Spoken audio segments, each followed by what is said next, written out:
By पचे भाई एला बे लुगाई। और कल हम घर पे बैठे थे, सारे सरपंच आए हुए थे, रेवा जी बैठे थे, तब तक कैंडिडेट अनाउंस नहीं किया था, तो सब लोग कयास लगा रहे थे कि नेताजी ने भाषण दिया है कि अब की बार जहर का घूंट पीना पड़ सकता है। तो सब लोगों को आस बंदी के 2,90,000 वोटर है खीरसर में, भाई अब कल हो सके नेताजी कोई कार्यकर्ता नहीं टिकट देते रहे। हमारे सामने वाले नेताजी कहते हैं कि मैंने विधानसभा में तेजाजी का जयकारा लगा दिया। अरे भाई आपने तो तेजाजी का जयकारा लगाया है, हमारे रेवा जी को भिजवा दो, ये तो नाच दिखाए दे बेटे।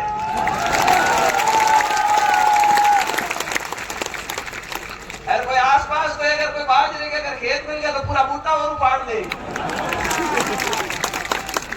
तो रेवा जी, मैं तो भाई रेवा डांगा जी का नहीं मानती, मैं तो ये मानती हूँ ये मेरा ही चुनाव है, ज्योति मिलता है यही सोच रहे कोई रेवा डांगा है। और हर एक संभव प्रयास करेंगे कि सब लोग साथ मिलकर के, हमारे नेता साथ मिलकर के, हमारी जनता साथ मिलकर के रेवा डांगा जी को एक जोरदार यहाँ से जीत दिला करके भेजे, जब तो बात भी बने। और मुख्यमंत्री जी भी, मैं आपका भी धन्यवाद करना चाहूंगी, मेरे नामांकन में आप आए थे, हमारे पूरे राजस्थान का जो मंदिर है वो नामी है, और इन्होंने बहुत नेतागिरी करी इसके नाम पे। कभी ईंटों के मामले में बोल दिया, पहले तो बोला ईंट नकली है, और फिर इन लोगों के साथ में तालमेल बिठा लिया और हरियाणा तक गए प्रचार करने के लिए। वो बात और है कि हेलीकॉप्टर लेकर के 4 जिन विधानसभाओं में गए, चारों के चारों इनके जो कैंडिडेट जिनके समर्थन में गए जमानतें जब्त हुई थी। और वो कारण ये है कि जनता समझ गई, और जनता से पहले तो मैं वहां का नेता समझ गया, बीजेपी का वो और भले कांग्रेस का वो। नेताजी कहीं करता है कि हर बार एक गठबंधन कर रहा था, वही चुनाव लड़ो, मारे हमी लड़ो, तुझा के हमी लड़ो, कहीं करता गठबंधन आता, 2 पार्टियां मिल भेड़ी उड़ चुनाव लड़ती। अब कल गई त्रिकोणीय संघर्ष हुई को जना और वही रोचक हुई मुकाबलों में तो कहूं।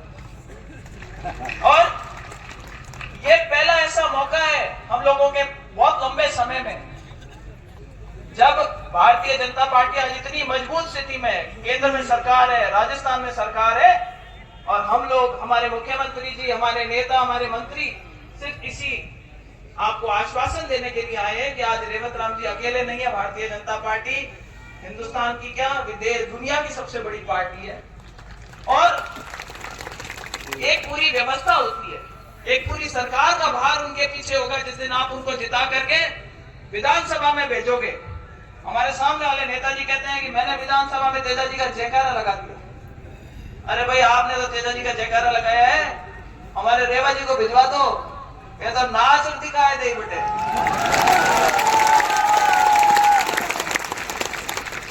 अरे कोई आसपास कोई अगर कोई बाजरे के अगर खेत मिल गया तो पूरा बूटा और उपाड़ दे। तो रेवा जी को जोरदार समर्थन दो, आप जिताओ। जिन्होंने पहले बोला परिवारवाद, अरे परिवारवाद पहली बाई पचे भाई एला बे लुगाई। और कल हम घर पे बैठे थे, सारे सरपंच आए हुए थे, रेवा जी बैठे थे, तब तक कैंडिडेट अनाउंस नहीं किया था, तो सब लोग कयास लगा रहे थे कि नेताजी ने भाषण दिया है कि अब की बार जहर का घूंट पीना पड़ सकता है। तो सब लोगों को आस बंदी के 2,90,000 वोटर है खीरसर में, भाई अब कल हो सके नेताजी कोई कार्यकर्ता नहीं टिकट देते रहे। जितना में नाम आएगो, कनिका जी को नाम आए, नाम आए जो ना लोग के विषय में तो कहता जहर को घूंट पीनो पड़ी। मैंने कहा तो नारायण जी ने पाए हुए, जहर का घूंट तो नारायण जी के लिए था, जिनको पीना पड़ा। कनिका जी बन के आई, कनिका जी के कल मैंने देखा प्रेस वार्ता हुई, कनिका जी ने बैठ करके प्रेस से संबोधित होते हुए बोला कि मैं महिला सशक्तिकरण के लिए काम करूंगा। हमने कहा भाई शुरुआत घर से करूं। पहले हमारे नेताजी किसी को तो बख्शा नहीं महिलाओं से बात करने का, चाहे वसुंधरा राजे जी हो, चाहे स्वर्गीय किरण महेश्वरी जी हो, चाहे दिव्या मदेरना और चाहे ज्योति मिर्जा, हम तो खैर रोज ही सुनते हैं। पहले तो बोलचाल अपनी भाषा सुधारनी पड़ेगी। वैसे फर्क भी आया है, नेताजी आजकल भाषा अलग बोलते हैं, भाषण सभ्य हो गए। अभी परसों आए जब भाषण में क्या कह रहे थे, वहां पे अपने लोगों को इकट्ठा किया, जब बोले भाई हेलमेट लगा के चलना, फंस सकते हो, गाड़ियों के बोले काले शीशे मत करना और कागज पूरे लेकर के चलना है, बीजेपी की सरकार है, कुछ भी कर सकती है तुम्हारा। लोग भी असमंजस में बोले यही नेताजी कल को तो कह रहे थे डरो मत, मैं फोन करूंगा छूट जाओगे। उन्हीं नेताजी की आज भाषा बदल गई क्योंकि जो सरकार है वो उनकी रीति नीति समझ गई और जनता उनकी रीति नीति समझ गई। आज परिस्थितियां बिल्कुल अलग है ग्राउंड पे। कीवसर के लोग चाहते हैं कि हमारा विकास हो, हमारा काम हो, अगर हम कहीं जाएं तो कोई हमारी सुनवाई हो। उनको आज भी बरकरार हैं। भाषण में क्या बोले कि 13 तक तो वोट पड़ेंगे, दबके रहो थोड़े से, 15 तारीख को कलेक्टर की और एसपी की कुर्सी में वापस अपन ही बैठेंगे। भाई कैसे बैठोगे? राज तो इनका है। कीवसर की एक सीट से राज थोड़ी पलट जाएगा। सत्ता पलट रही है क्या? सत्ता तो बनी हुई है और राज यही रहेगा 4.25 साल तक। हम अपने को यहीं से निकाल लें और एक और आरोप लगाएंगे कि हमारे रेवत डांगा जी को जातिवाद के रूप में बांटना चाहेंगे। रेवत डांगा जी का मैं कहना चाहूंगी, किसान वर्ग के अपने समाज से आते हैं, किसी को 36 कौम का हमें सहयोग चाहिए जीतने के लिए। और अगर किसी के कोई बढ़त हो तो भाई उनके वोट निकालने मत पहुंच जाना। भाई बड़ा आदमी है, 2 चुनाव लड़ने के, दूसरे चुनाव लड़ रहे, खर्चा भी होता है। पहले चुनाव लड़े, हार गए, बहुत थोड़े कम वोटों से हार गए, नींद 2-2 घंटे लेकर के निकाला, इन्होंने काम चलाया है। तो भाई अब की बार अगर कोई गिले शिकवे छोटे बड़े हो तो मैं कहूंगी कि हाथ जोड़ करके निवेदन है। मैं अपनी तरफ से सिर्फ इतना ही कहना चाहती हूँ कि मैं तो भाई रेवत डांगा जी का नहीं मानती, मैं तो ये मानती हूँ ये मेरा ही चुनाव है। ज्योति मेहता यही सोचते कोई रेवत डांगा है और हर एक संभव प्रयास करेंगे कि सब लोग साथ मिलकर के, हमारे नेता साथ मिलकर के, हमारी जनता साथ मिलकर के रेवत डांगा जी को एक जोरदार यहाँ से जीत दिला करके भेजे। जब तो बात भी बने।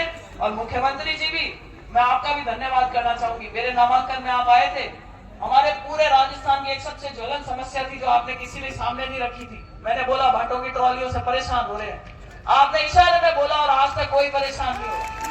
ये राज के पड़ते होते हैं, ये राज की ताकत होती है। आज अगर हम कहें, आज हम बोले कि हमारे किसान भाइयों के जो मुआवजा मिलवाना है वो, उसके लिए मैं मुख्यमंत्री जी से निवेदन करूंगी कि आप प्रयास करें कि वो जल्दी।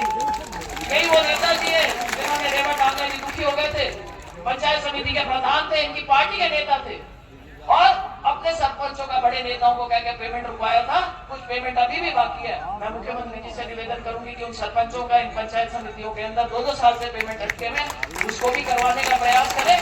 और आगे आप लोगों को हमें भाषण नहीं देकर, क्योंकि और भी नेता बोलना चाहेंगे, मैं आपसे पुनः एक बार हाथ जोड़ करके निवेदन करती हूँ कि भाई अपना चुनाव मान करके लड़ो।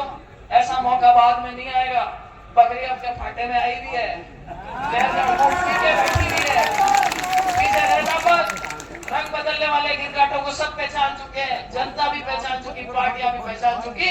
तो लगे रहो, 13 तारीख तक बिल्कुल मुस्तैदी के साथ लगो। 23 तारीख को ईश्वर ने चाहा तो परिणाम अपने पक्ष में आएगा। इन्हीं शब्दों के साथ आप इस वक्त यहाँ पर पधारे।